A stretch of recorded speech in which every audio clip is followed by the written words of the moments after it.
A'udzu billahi samii'il 'aliim minasyaitonir rajim. Bismillahirrahmanirrahim. Assalamualaikum warahmatullahi wabarakatuh. Ahlan wa sahlan kepada yang dihormati Al-Fadil Yang Amat Arif Datuk Haji Abbas bin Nordin, Ustaz jemputan untuk kuliah maghrib kita pada malam ini. Ahlan wa sahlan juga kepada yang berusaha pengurusi Gemah Nur Iman, Puan Hajar Rosniyati Mansur dan semua AJK, dan juga kepada semua jemaah Gemah Nur Iman yang setia, yang istiqamah berada dalam setiap majlis ilmu. Syukur Alhamdulillah dengan izin Allah kita dapat bersama-sama lagi pada malam ini. Allahumma aftah alaina hikmataka wansyur alaina min khazaini rahmatika ya arhamar rahimin. Rabbi israhli sadri wa yassirli amri wahlul 'uqdatan min lisani yafqahu qawli. Amin. Terima kasih Yang Amat Arif Datuk kerana sudi bersama-sama dengan jemaah Gemah Nur Iman untuk mengisi kuliah maghrib pada malam ini dan bagi memberkati lagi majlis kuliah ilmu kita pada malam ini. Mohon Ustaz Datuk mulakan dengan suratul Al-Fatihah dan seterusnya saya serahkan kepada Yang Amat Arif untuk meneruskan kuliah fardu ain kita pada malam ini. Dengan hormatnya dipersilakan Yang Amat Arif Datuk. الفاتحة. أعوذ بالله من الشيطان الرجيم. بسم الله الرحمن الرحيم. الحمد لله رب العالمين الرحمن الرحيم مالك يوم الدين إياك نعبد وإياك نستعين اهدنا الصراط المستقيم صراط الذين أنعمت عليهم غير المغضوب عليهم ولا الضالين. السلام عليكم ورحمة الله وبركاته. الحمد لله والصلاة والسلام على رسول الله ومن تبعه ووالاه. سبحانك لا علم لنا إلا ما علمتنا إنك أنت العليم الحكيم ولا حول ولا قوة إلا بالله العلي العظيم. ولا حول ولا قوة إلا بالله العلي العظيم. ولا حول ولا قوة إلا بالله العلي العظيم. اللهم رب اشرح لي صدري ويسر لي أمري واحلل عقدة من لساني يفقه قولي. رب يسر ولا تعسر يا كريم. رب يسر ولا تعسر يا كريم. رب يسر ولا تعسر يا كريم. اللهم صل على سيدنا محمد وعلى آله وصحبه أجمعين. اللهم صل على سيدنا محمد وعلى آله وصحبه أجمعين. اللهم صل على سيدنا محمد وعلى آله وصحبه. Terima kasih kepada pengacara majlis yang saya hormati Puan Rosniyati binti Mansur bersama kepimpinan Gemah Nur Iman, para asatizah, hadirin, hadirat yang dikasihi dan dirahmati Allah Subhanahu wa taala. Syukur alhamdulillah, marilah kita merafakkan kesyukuran, setinggi-tinggi kesyukuran kepada Allah Subhanahu wa taala kerana pada malam ini dapat kita meneruskan kuliah tauhid kita. Mudah-mudahan Allah Subhanahu wa taala merahmati majlis kita pada malam ini, mengampunkan dosa-dosa kita dan memberkati kita sepanjang majlis ini, insya-Allah. Jadi dalam kita teruskan kuliah tauhid kita dalam mengenal Allah Subhanahu wa taala, bagi memperkukuhkan iman kita kepada Allah Subhanahu wa taala. InsyaAllah kita sambung pada malam ini muka surat 106, syarah matan Ummul Barahin,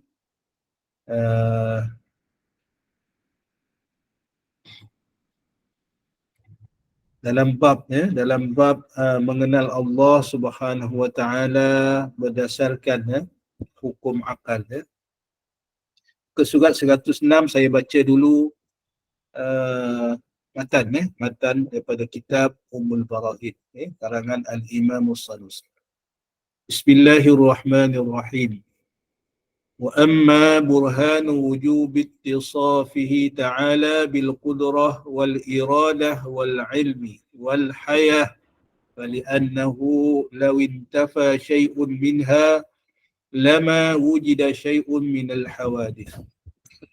Maksudnya, ada pun bukti wajib bersifatnya Allah Ta'ala dengan sifat kudrat, iradat, ilmu dan hayat.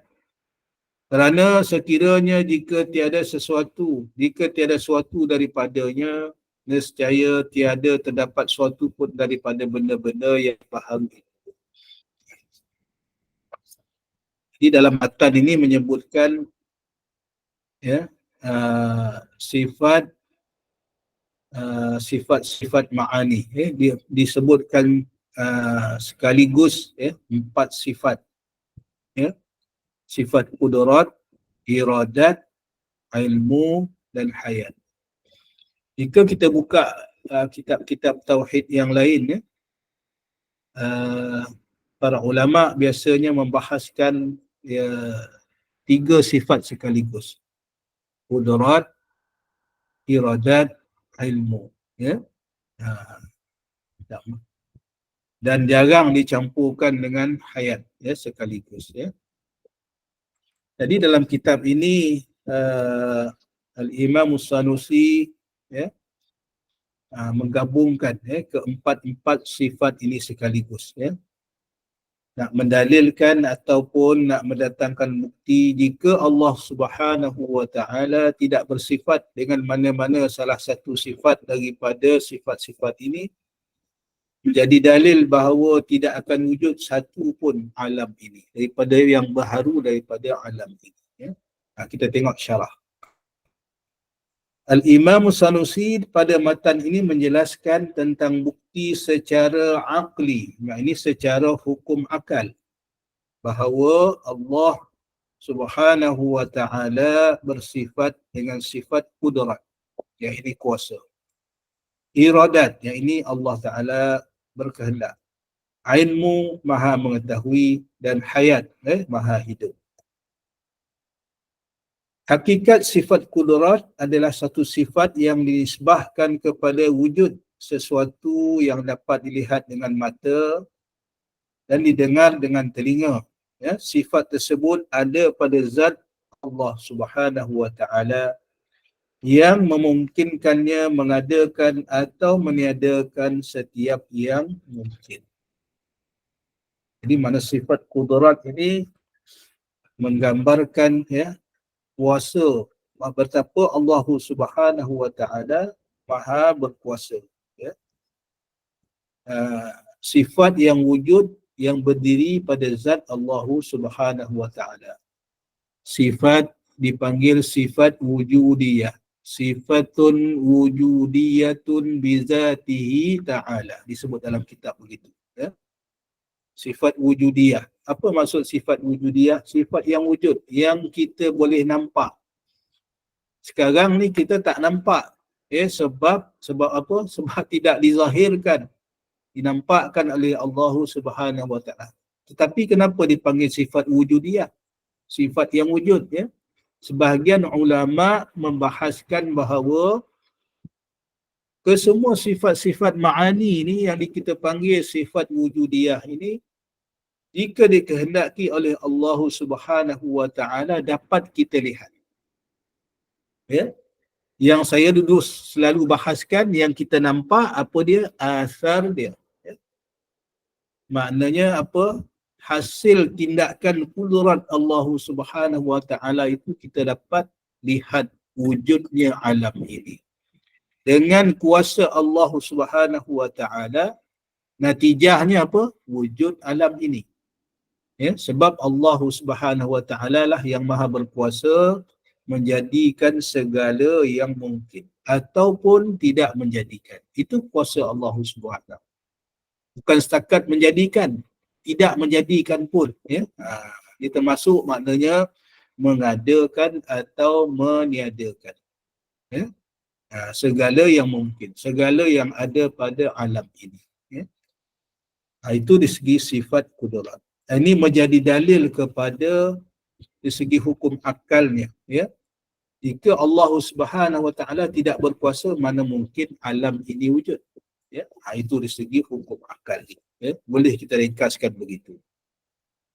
Kemudian hakikat sifat iradah, berkehendak. Hakikat sifat iradah pula adalah suatu sifat yang nisbahkan juga kepada wujud, sifat wujudiyah juga Sifat tersebut ada pada zat Allah Subhanahu wa taala yang mengkhususkan sesuatu mungkin dengan perkara yang harus ke atasnya, maknanya harus Allah Subhanahu wa taala berkehendak untuk mengadakannya, segala yang mungkin. Allah nak berkehendak menjadikan seseorang itu kaya, tak ada masalah. Allah Subhanahu wa taala berkehendak hari ini hujan lebat, maka dengan kehendak Allah Subhanahu wa taala itu dan dengan kudrat Allah Subhanahu wa taala itu, maka berlakulah hujan lebat. Sebab itu saya sebut tadi, para ulama, sebahagian para ulama dalam kitab masing-masing yang membahaskan ketiga-tiga sifat ini, kudrat, iradat, sebab dia ada saling kait mengait.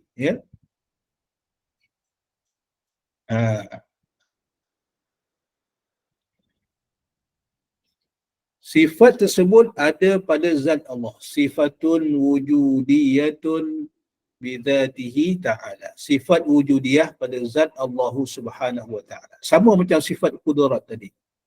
Maknanya jika Allah menghendaki, kita boleh nampak sifat iradah Allah Subhanahu wa ta'ala, tetapi tidak dizahirkan kepada kita. Yang dizahirkan apa?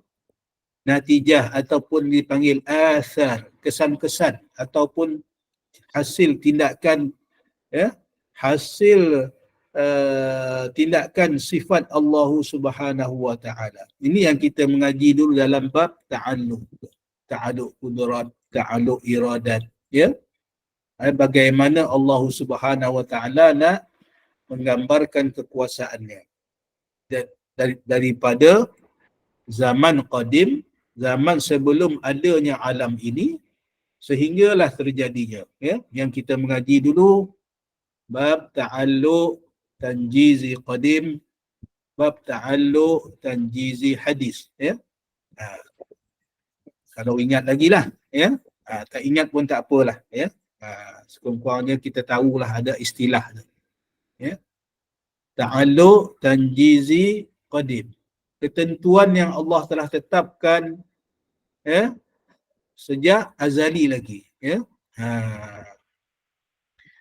dan ta'alluq tanjizi hadis yang berlakunya bila sekarang, hujan lebat petang tadi, waktu saya balik kerja tadi hujan lebat, tetapi ketentuannya bila? Sejak azali lagi. Ta'alluq tanjizi qadim namanya. Bila berlaku hujan lebat? Petang tadi, dalam perjalanan balik dari Pejabat balik ke Seremban. Itu berlakunya kejadian yang sebenar, ta'alluq tanjizi hadis. Jadi ini ada kait mengait dengan sifat kudrat tadi, dan juga dengan sifat iradah, dan juga dengan sifat ilmu. Sebab itu saya sebut tadi, ulama bahas kadang-kadang dibahas 3 sekali. Nak berlaku hujan, Allah berkuasa tak menurunkan hujan? Allah Ta'ala berkuasa. Jadi nak turun hujan ni dengan apa? Dengan kehendak Allah, dengan iradah Allah Subhanahu wa Ta'ala. Dan turun hujan bila? Hari ni. Tahu tak turun hujan hari ni? Tentulah Allah tahu sejak azali lagi. Ilmu Allah Subhanahu wa Ta'ala, ilmu Allah Subhanahu wa Ta'ala. Nampak di situ? Ada kaitan ketiga-tiga. Jadi kita sambung. Itu sifat iradah. Kemudian hakikat sifat ilmu pula. Muka surat 107, paragraf yang kedua. Hakikat sifat ilmu pula adalah satu sifat yang dinisbahkan kepada wujud. Sifat tersebut ada pada zat Allah yang berta'alluq. Sebut kat sini. Berta'alluq kepada sesuatu secara menyeluruh, terperinci, dan bertepatan dengan hakikat yang sebenar sesuatu itu sejak azali. Dia ada ta'alluq tanjizi qadim tadi, sejak azali itu. Dan ada ta'alluq tanjizi hadis. Ya? Yang berlaku pada saat kejadian lah, yang berlaku pada kejadian sebenar tadi. Ta'alluq ilmu tadi. Ya? Nak menunjukkan apa? Nak sebut di sini, dari segi hukum akalnya, kudurat, iradat, ilmu, hayat Allah Ta'ala Maha Hidup ini menjadi bukti, menjadi dalil wujudnya alam ini adalah dengan sifat dengan kehendak, dengan kudurat, dengan ilmu Allah Subhanahu Wa Ta'ala. Mana mungkin alam ini wujud jika Allah Ta'ala tak berkehendak? Mana mungkin alam ini wujud jika Allah Ta'ala tak berkuasa menjadikan? Mana mungkin Allah Ta'ala menurunkan hujan pada hari ini jika dia tak tahu? Ya? Kan segi hukum akal dia tu kan. Itu yang nak dibahas oleh Al-Imam As-Sanusi yang disyarah dalam kitab ini. Itu dari segi sifat ilmunya, yang bertakluk kepada sesuatu yang menyeluruh. Ilmu Allah secara terperinci disebut tadi. Sebab Allah Ta'ala tahu dah. Hari ini ta'aluk tanjizi hadis. Kejadian sebenar yang berlaku hari ini, mana hujan lebat.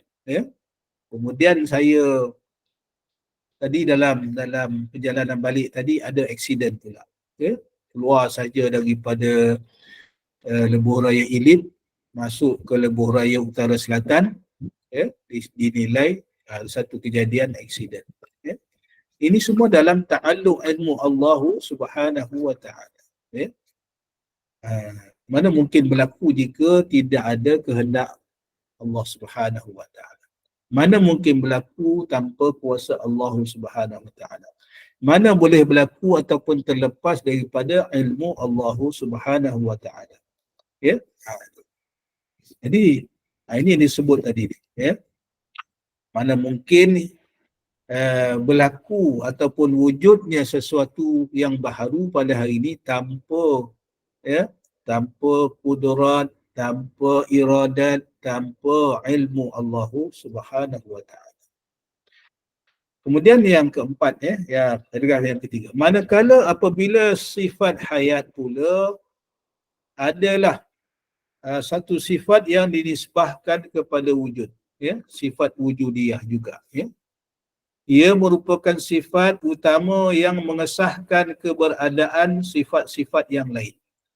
Kudrat, iradat, ilmu tadi. Mana mungkin jika Allah Ta'ala ini tidak hidup, hayat. Maka sebab itu wajib. Sifatun wujudiyah. Sifat yang wajib ada yang berdiri pada zat Allah Subhanahu Wa Ta'ala. Bagi mengesahkan ketiga-tiga sifat tadi. Ini kaitan dia. Nak mengesahkan bahawa bukan sahaja Allah Subhanahu Wa Ta'ala itu maha hidup. Dia adalah maha berkuasa, kudrat. Maha berkehendak, iradah, maha berilmu, ilmu. Jadi merupakan sifat utama yang mengesahkan keberadaan sifat-sifat yang lain. Hal ini kerana tidak tergambar sesuatu itu boleh bersifat dengan sifat berkuasa, berkehendak, mengetahui dan sifat-sifat ma'ani yang lain, melainkan wujudnya sifat hayat. Jadi sifat-sifat ma'ani yang lain, kudrat, iradat, ilmun, sama, basar, kalam, 6 sifat ma'ani yang lain tu tak akan wujud kecuali dengan wujudnya sifat hayat ini. Ini yang dimaksudkan di sini. Okey, kita sambung yang bawah. Paragraf yang seterusnya. Secara akli, secara hukum akal, Allah Subhanahu Wa Ta'ala sebagai pencipta langit dan bumi ini wajib bersifat dengan keempat-empat sifat ini. Jikalau ternafi ke semua sifat yang empat ini ataupun salah satu daripadanya, maka tidak wujud alam ini. Ha. Jika Allah Subhanahu Wa Taala pun tak hidup, tak ada lah maknanya. Mana mungkin alam ni wujud? Mana mungkin segala yang kita nampak ni wujud? Sebab yang menciptakannya adalah Allah Subhanahu Wa Taala.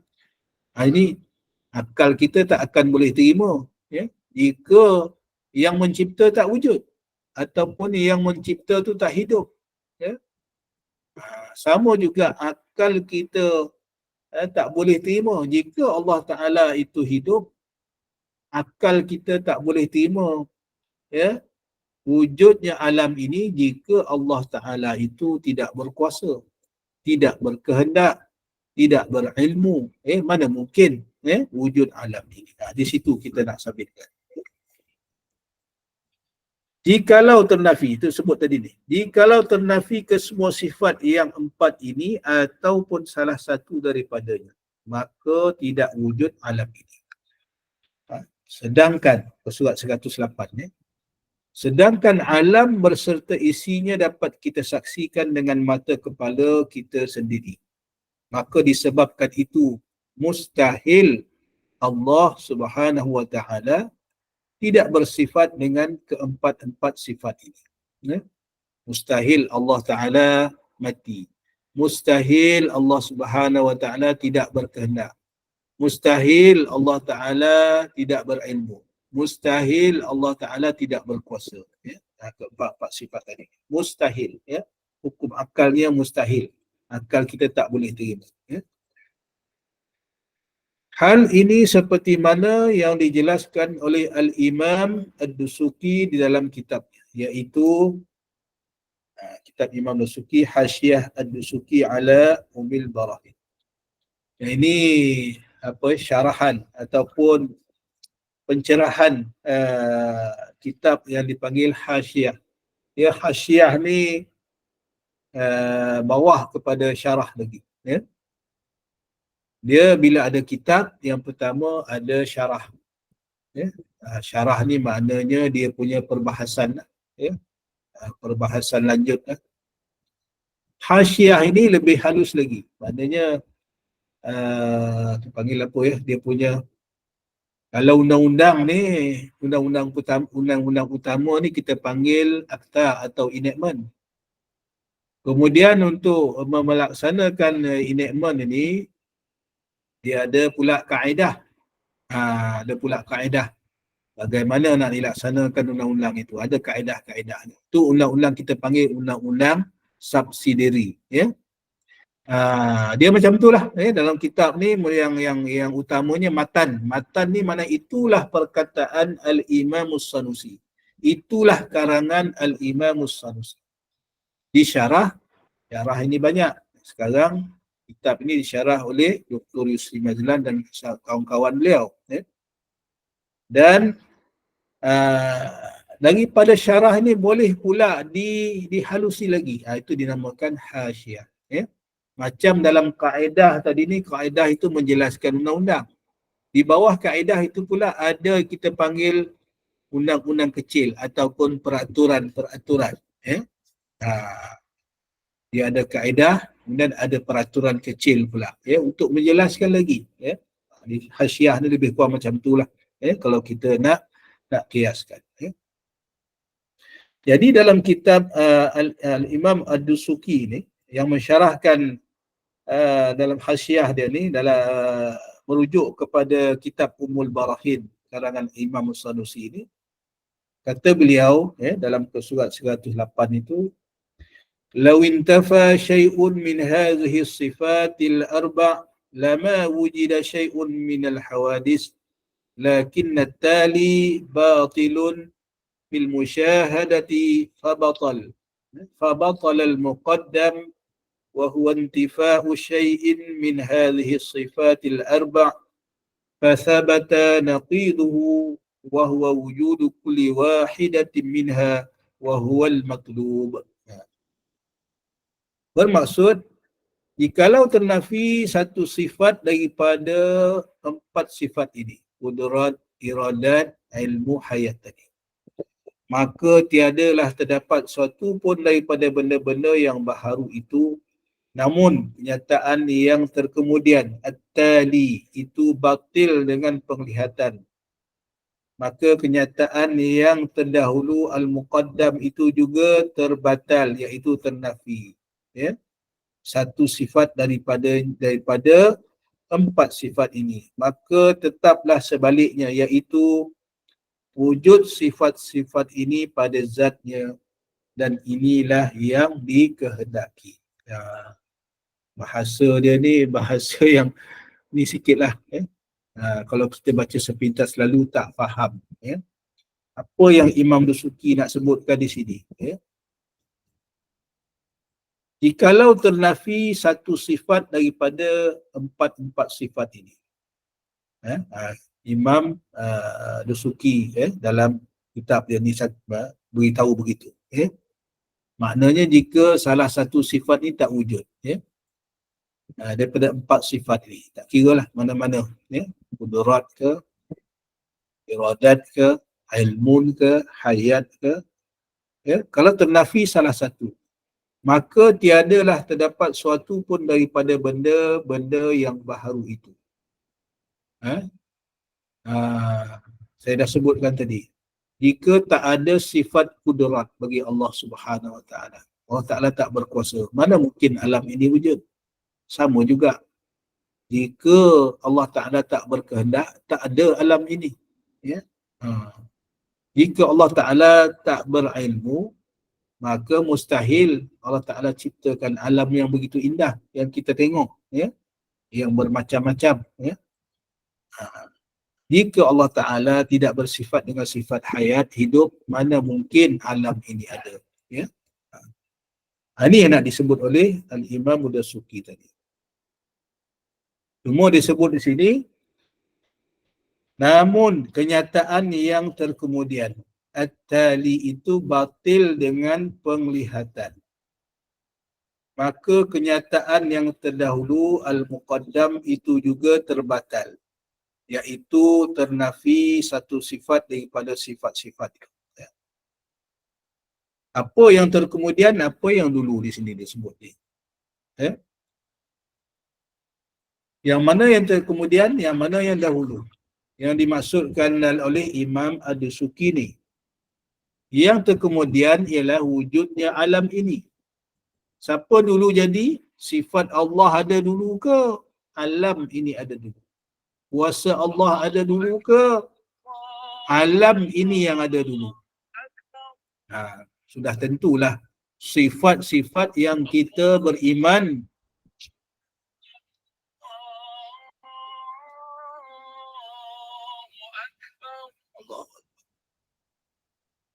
jadi sudah tentulah sifat-sifat yang kita belajar, sifatun wujudiyatun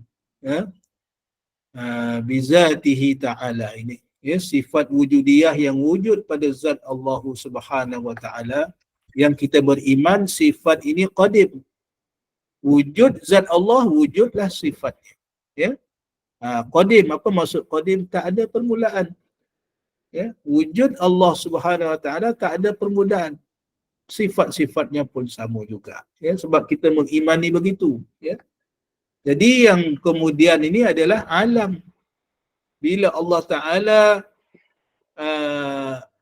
berkehendak mewujudkan alam ini, barulah ada alam ini. Ni yang kata yang terkemudian ni, at-tadi tadi tu.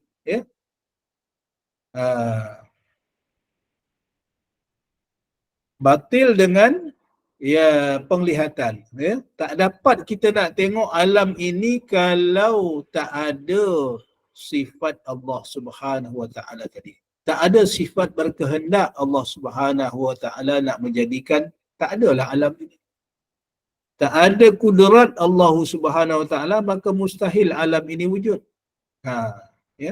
Sebab alam ini jadi kemudian menjadi dalil, menjadi bukti sifat-sifat Allah Subhanahu Wa Ta'ala ni. Menjadi bukti betapa Allah Subhanahu Wa Ta'ala yang maha hidup, yang maha berilmu, yang maha berkehendak, yang maha berkuasa. Barulah ada alam ini. Jadi alam ni adalah barang yang terkemudian, barang yang jadi kemudian. Maka kenyataan yang terdahulu al-muqaddam juga terbatal, iaitu ternafi jika kita nafikan. Maknanya bukti alam ini wujud ni menjadi bukti sifat Allah Subhanahu wa taala, ya. Jadi kalau ternafi satu sifat, maka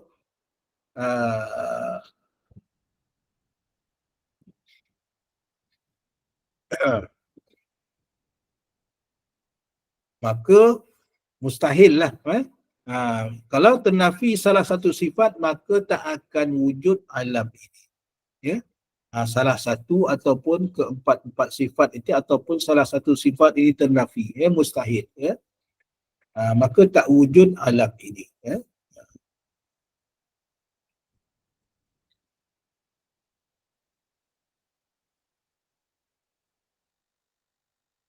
Jadi sebab itu disebut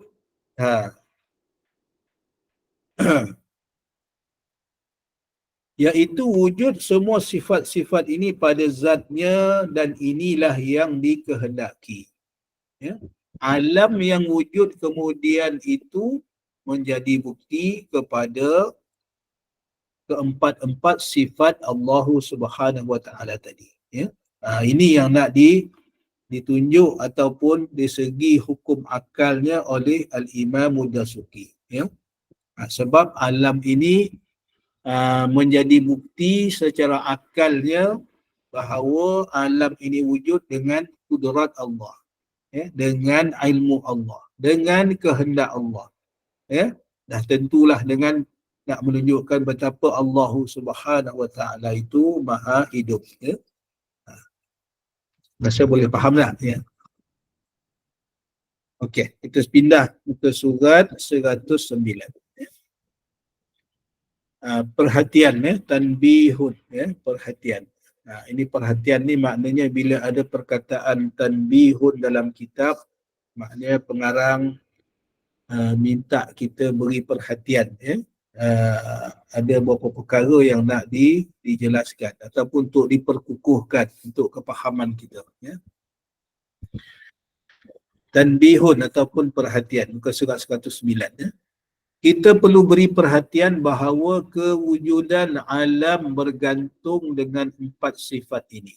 Ya. Misalnya, jikalau seseorang itu menafikan sifat kudrat, berkuasa bagi Allah Subhanahu wa taala, maka lazim baginya bersifat dengan sifat lemah.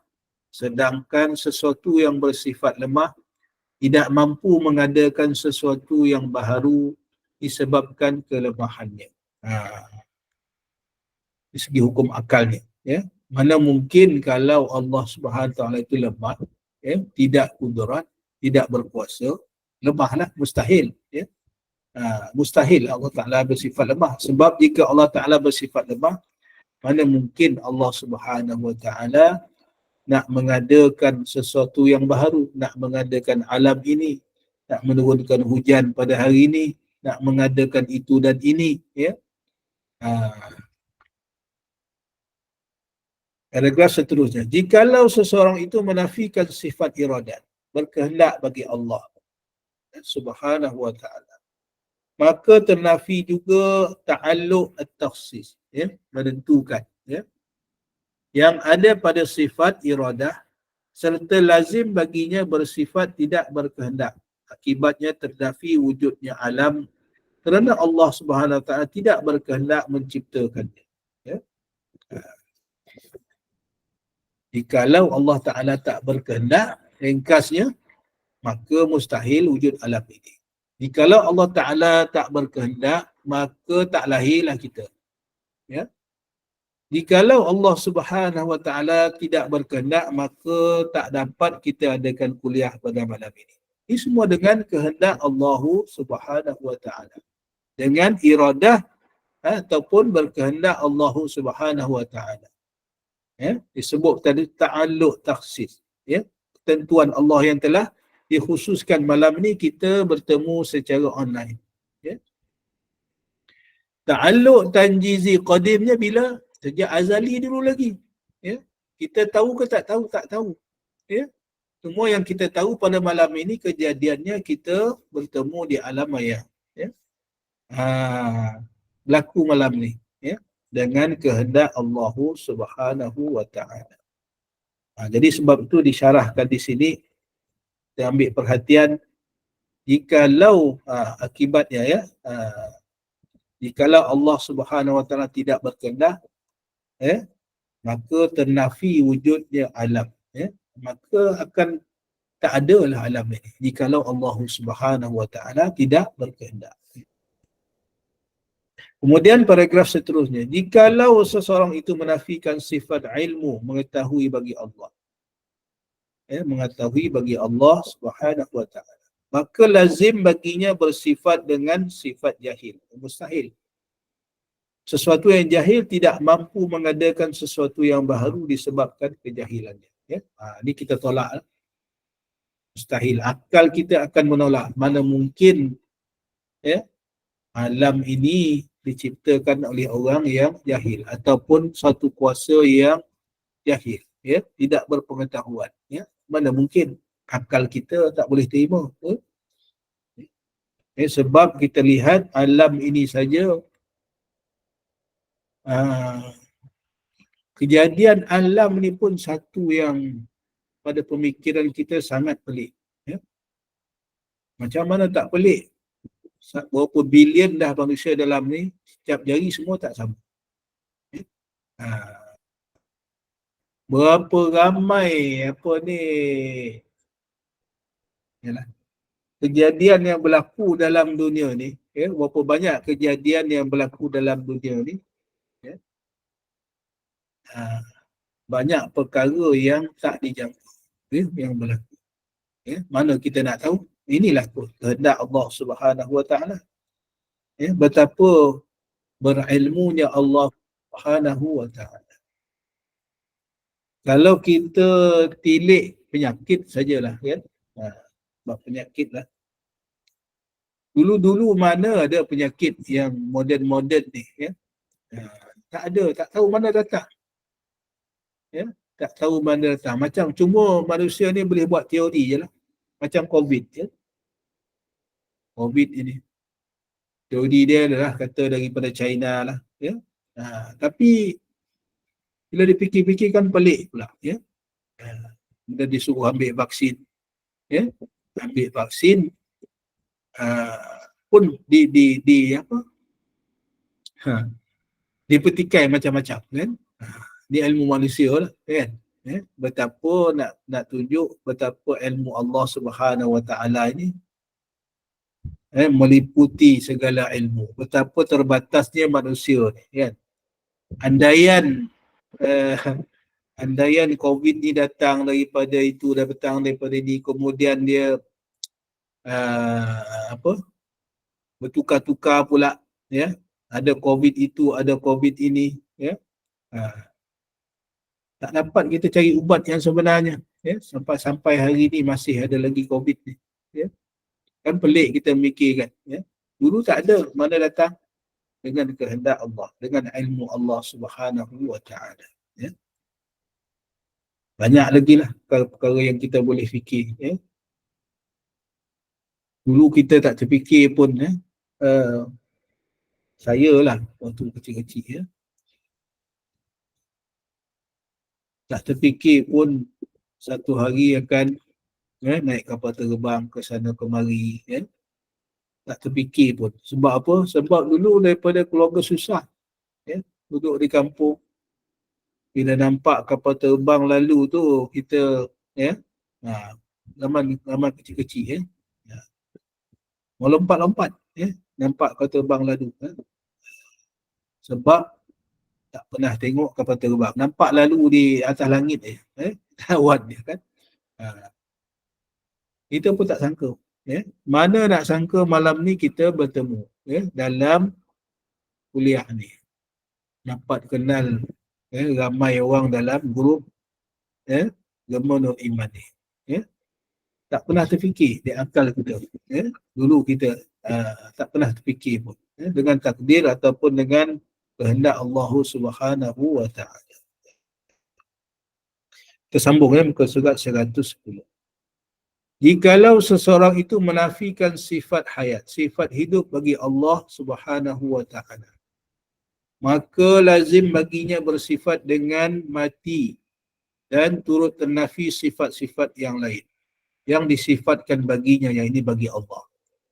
Justru tidak wujud sesuatu yang baru disebabkan dia bersifat dengan mati. Dia Allah bersifat dengan mati. Mustahil. Ya? Bagi sifat hayat ini. Mustahil. Mustahil Allah Ta'ala itu bersifat dengan sifat mati. Sebab jika Allah Ta'ala sendiri tak hidup, maka yang lain pun tak ada. Kita tak ada, alam ini tak ada, semua akan ternafi. Termasuk sifat-sifat yang lain pun akan ternafi. Jika Allah tak ada, macam mana nak wujud sifat yang lain? Ini jadi akal kita tak boleh terima jika Allah Ta'ala tidak bersifat dengan sifat hidup. Wajib akal kita terima bahawa Allah Subhanahu wa Ta'ala itu bersifat dengan sifat hidup. Cuma kita tak boleh nak tunjuk, tak boleh nak nampak. Ya, ini yang disebut oleh almarhum Tuan Guru Haji Saleh Musa. Ya. Bila orang jumpa dia nak mengajar, nak mengaji ilmu tauhid. Ya. Tuan Guru Saleh, Tuan Guru Haji Saleh Musa tanya orang, kenal ke tak kenal Allah Ta'ala? Tak dapat jawab. Ya. Kalau kenal, dia kata satu hari berapa kali jumpa. Kalau kenal Allah Subhanahu Wa Ta'ala berapa kali jumpa satu hari? Kan susah nak jawab. Ya? Sebab tak mengaji ilmu tauhid. Ya? Kalau kenal Allah Subhanahu Wa Ta'ala, Allah Ta'ala duduk mana?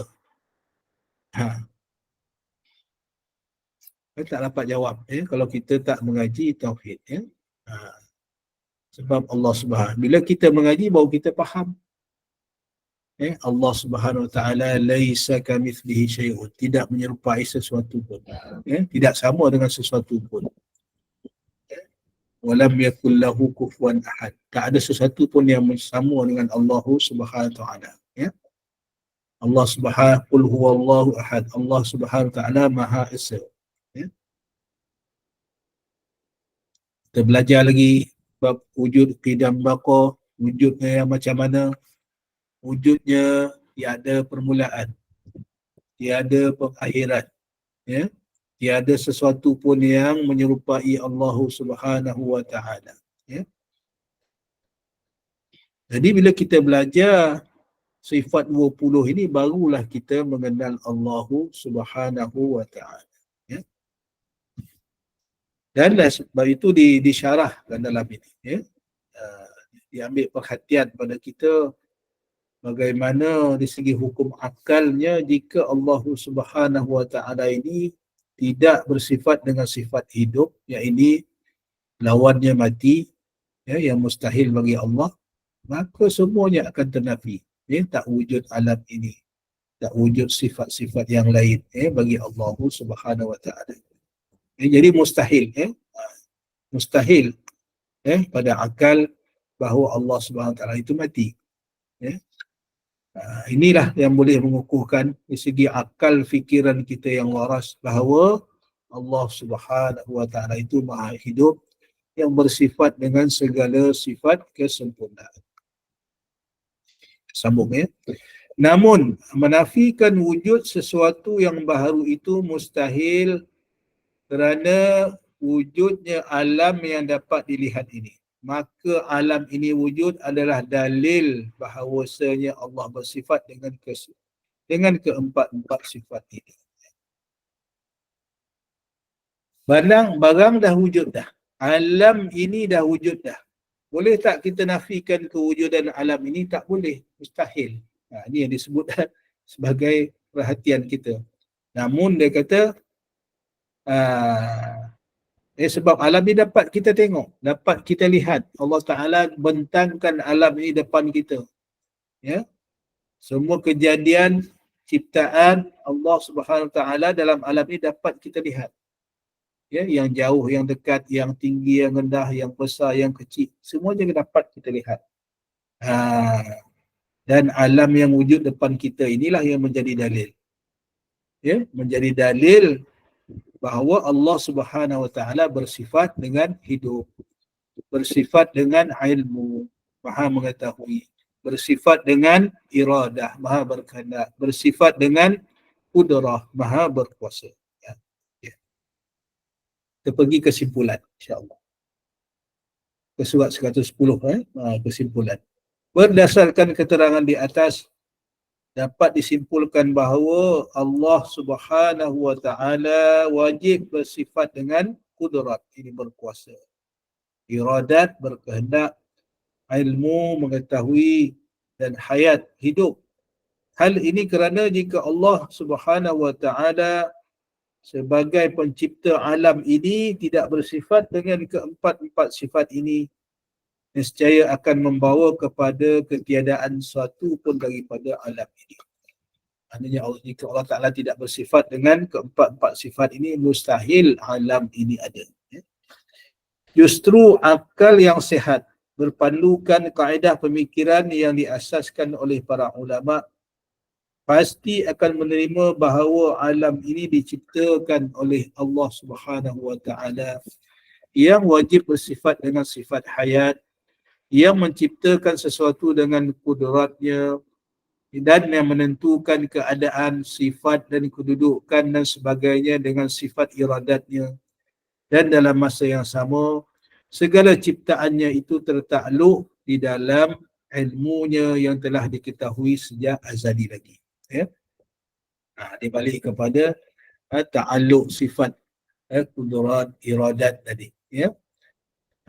Nak menunjukkan kepada kita bahawa dengan akal yang sihat kita dapat membuktikan bahawa wujudnya alam ini nak mensabitkan wujudnya sifat-sifat Allah Subhanahu Wa Ta'ala tadi, yang maha hidup, yang maha menciptakan dengan kudratnya, yang maha menentukan dengan iradahnya, dan segala ciptaan tertakluk dalam ilmu Allah Subhanahu Wa Ta'ala.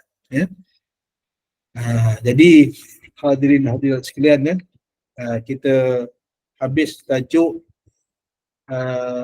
hukum akal berdasarkan keempat-empat sifat itu. Dah hampir pukul 9, kalau ada soalan saya buka lah. Tajuk yang seterusnya muka surat 112 itu insya-Allah kita sambung dalam kuliah yang akan datang insya-Allah. Ada soalan ke? Silakan jemaah jika ada soalan. Saya sebut ta'alluq tadi tu boleh ingat balik kot ya. InsyaAllah. InsyaAllah Datuk. InsyaAllah. Ya. Bismillah. Bismillah. Terima kasih.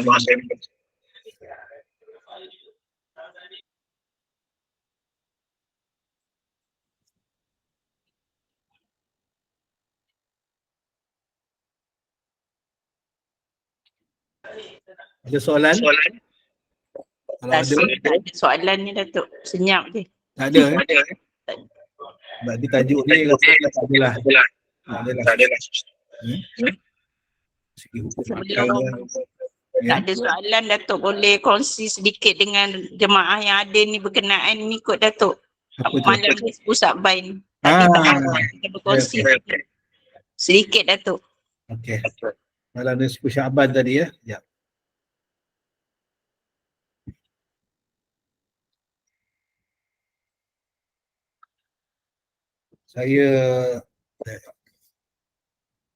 Jadi besok adalah 14 Syaban ya. Besok apa maksud nisfu Syaban? Maknanya nisfu ni separuh. Kalau nama Ahmad nisfu ni maknanya Ahmad separuh. Ya, orang lama-lama tahulah kan siapa Ahmad nisfu ni. Nisfu ni maknanya separuh. Nisfu Sya'ban maksudnya separuh Sya'ban. Besok 14, malam 15. Maknanya malam separuh Sya'ban. Ya, itu maksudnya lah. Jadi mana siang hari Ahad, besok Sabtu kan, siang hari Ahad tu 15 Sya'ban. Ya. Dan malam nisfu Sya'ban ni malam yang penuh berkat dan rahmat Allah Subhanahu Wa Taala. Ya. Yang ini malam yang paling berkat selepas malam Lailatul Qadar. Ini yang dibahas oleh para ulama. Ya. Malam yang paling yang paling berkat selepas malam Lailatul Qadar. Hebat malam nisfu Sya'ban ini. Ya. Jadi malam nisfu Sya'ban adalah di mana buku catatan amalan orang muslimin selama setahun diangkat ke langit dan diganti dengan buku catatan yang baru. Ya. Jadi besok kalau siapa yang ni nak puasa, baguslah puasa ni. Ya. Puasa, ya, sebab besok pun malam hari-hari putih kan. Hari ni, besok dan juga lusa. Ya. Banyaklah kisah yang telah diceritakan dulu, antara yang telah diceritakan oleh tuan guru saya dulu, yang cerita kisah malam besok ni maknanya kitab amalan kita selama setahun tu, catatan setahun tu akan dibawa naik ke langit malam besok lah. Ya, dibawa oleh para malaikat. Ya, rekod amalan kita selama setahun. Sebab itu besok ni ialah kita minta ampun lah. Sebab tu antara tujuan kita baca Yasin tu, ya, minta ampun dengan Allah Subhanahu Wa Taala segala dosa-dosa kita setahun yang lalu. Ya. Disebut dalam hadis yang lain, malam nisfu Sya'ban ni antara malam yang makbul doa. Ya. Selain daripada 27 Rajab kan, selain daripada malam hari raya Aidilfitri, malam hari raya Aidil Adha, 2 hari raya tu, ya, dan malam Jumaat, itu 5 malam, ya, yang makbul doa. Jadi kita ambil lah. Kenapa malam nisfu Sya'ban begitu istimewa, ya? Banyak kelebihan, malam antaranya terbuka pintu langit dan malam dimakbulkan doa. Ini malam nisfu Sya'ban. Ya. Jadi itulah, mudah-mudahan maknanya bak kata almarhum tuanku saya dulu, kita minta ampun sebelum buku kita diangkat ke langit tu selama setahun tu. Mudah-mudahan Allah Ta'ala maafkan kesalahan-kesalahan kita selama setahun sebelum ni. Inilah, itulah tujuan kita sambut nisfu Sya'ban tu. Mudah-mudahan kita dengan minta ampun bersungguh-sungguh pada Allah Subhanahu Taala. Maknanya kesalahan-kesalahan kita yang lepas ni Allah Taala ampunkan dosa kita, ya. Jadi malam nisfu Sya'ban juga dipanggil Lailatul Mubarakah, malam penuh keberkatan. Lailatul Bara'ah, ya, malam pelepasan dari dosa lah. Itu yang kita harap tu sebenarnya. Sebelum buku catatan amalan kita diangkat ke langit oleh para malaikat, mudah-mudahan Allah Ta'ala lepaskan kita daripada, maafkan kita daripada kesalahan yang lain. Lailatul takfir, malam mengkifaratkan dosa. Panggil juga malam Lailatul Qadar. Lailatul ijabah, malam diperkenankan doa. Malam nisfu Sya'ban, malam besok. Ya. Jadi Lailatul Aidil Malaikah, malam hari raya malaikat. Kita Aidilfitri, Aidil Adha, hari raya malaikat malam besok lah, malam raya dia. Ya. Lailatul Hayat, itu malam hidup, iaitu malam yang tidak dimatikan apabila seorang menghidupkan malam. Jadi kita ambil peluang lah malam besok kita menghidupkan malam. Ya, sebab itu para ulama dulu dah susun dah. Alhamdulillah. Antara amalannya iaitu baca Yasin yang 3 kali tadi ni. Ya. Ada hadis Nabi SAW daripada Abu Musa al-Asy'ari radhiyallahu anhu bahawa Nabi sallallahu alaihi wasallam bersabda, sesungguhnya Allah SWT melihat kepada malam nisfu Sya'ban kemudian mengampunkan semua makhluknya kecuali orang yang syirik dan juga orang yang bermusuhan. Memutuskan silaturahim, bermusuhan. Kalau sempat minta maaf, minta maaf lah. Ya? Semua adik-beradik, ibu bapa, ya? Saudara mara, kawan-kawan. Ya?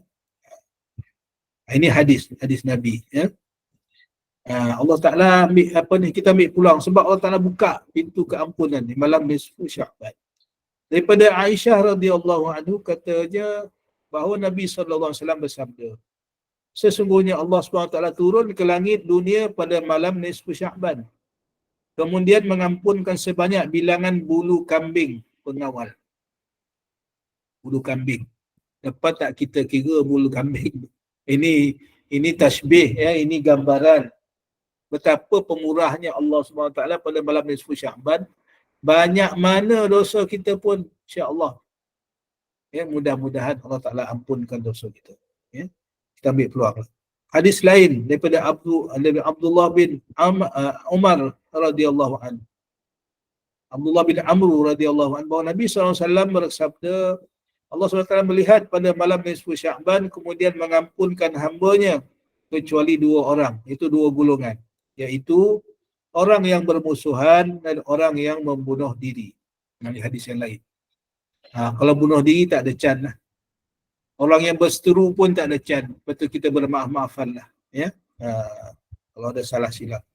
Hadis yang lain daripada Muaz bin Jabal radhiyallahu anhu, Nabi SAW bersabda, Allah SWT melihat makhluknya pada malam nisfu Sya'ban kemudian mengampunkan semua makhluknya kecuali yang syirik dan juga orang yang bermusuhan. Sebut lagi dua kali. Orang yang syirik, mensyirikkan Allah SWT, minta ampun. Ya? Kadang-kadang kita takut, sebab tu kita mengaji tauhid, ya, supaya kita dapat mengesahkan, mentauhidkan Allah SWT, supaya terlepas kita daripada mensyirikkan Allah SWT. Banyaklah ni hadis-hadis lain ni, semuanya banyak menyebutkan Allah Ta'ala mengampunkan kecuali dua golongan tadi, yang syirik dan juga yang bermusuhan. Satu tadi sebut orang yang bunuh diri, ya, bunuh diri, membunuh orang atau bunuh diri, ya, yang membunuh diri tadi ni, ya. Jadi ini amalan tadi ni saya dah sebut kan tadi.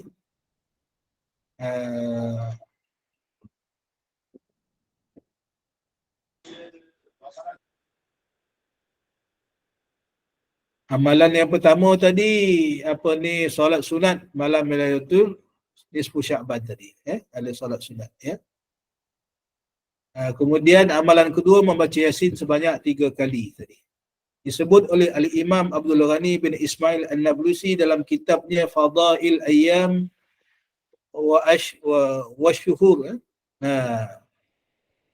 Selepas solat fardu, antara amalan para salihin pada malam nisfu Sya'ban, selepas solat fardu maghrib, sunat ba'diyahnya dibaca Yasin 3 kali. Ya, baca Yasin yang pertama diniatkan mohon Allah Ta'ala panjangkan umur serta dapat beribadat. Yang kedua, kali nak mohon ampun lah, ya. Yang kedua, mohon Allah Ta'ala murahkan rezeki dan diberkatkan rezeki. Yasin yang ketiga, ditetapkan iman dan ditingkatkan iman dan mati dalam husnul khatimah. Ini 3, ya. Sebab tu kalau boleh, maknanya malam besok ni jangan belengah lagi. Kita sebelum maghrib tu kita dah bersedia sama ada kalau ada sambutan di surau dan di masjid masing-masing, ya, bolehlah kita hadir, ataupun kita buat di rumah pun boleh. Masuk je maghrib, ya, pulanglah nak solat sunat sebelum maghrib pun, ya, walaupun hadis ataupun sandarannya tidak berapa kuat, ada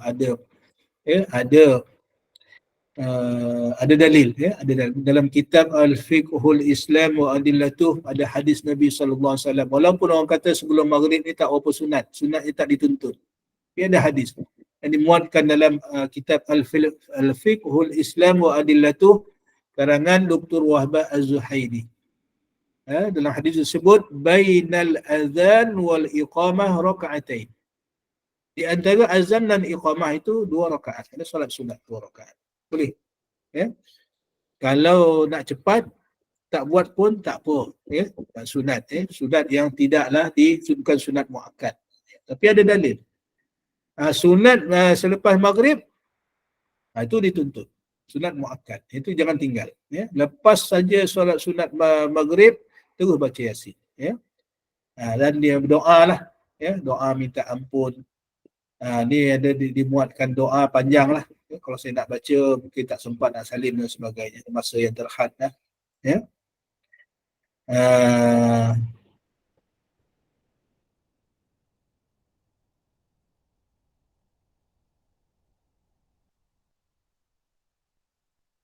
Mustahak kita mohonlah yang ketiga-tiga tadi tu, ya, dalam doa tu, ya.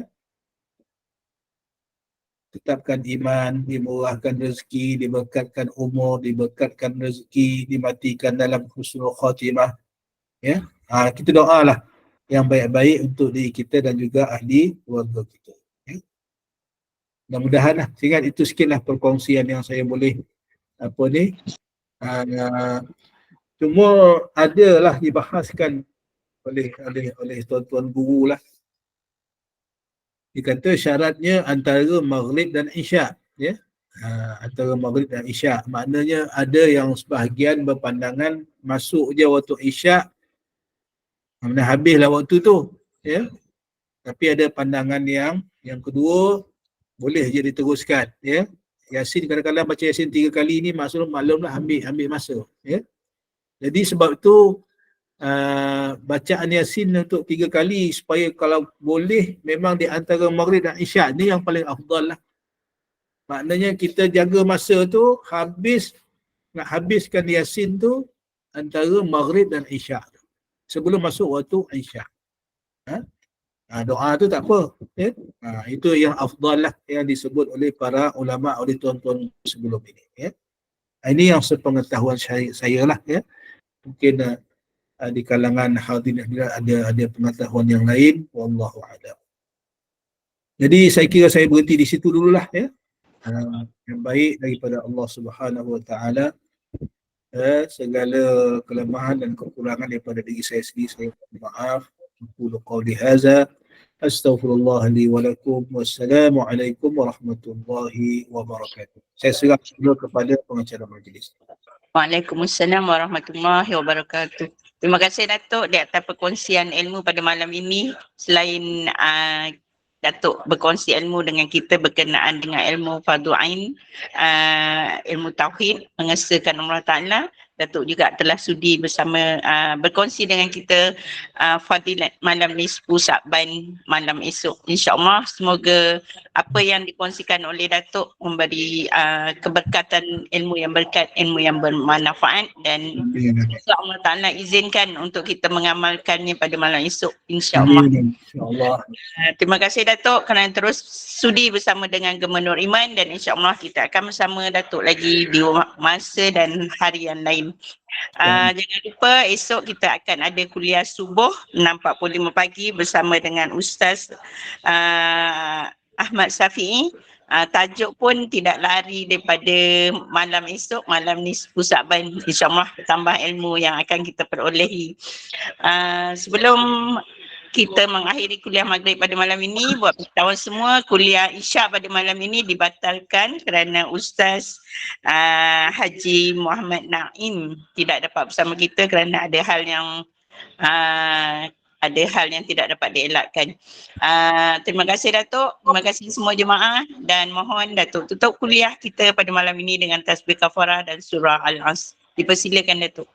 Bismillahirrahmanirrahim. Alhamdulillahi rabbil alamin wassalatu wassalamu ala asyrafil anbiya'i wal mursalin wa ala alihi wa sahbihi ajma'in.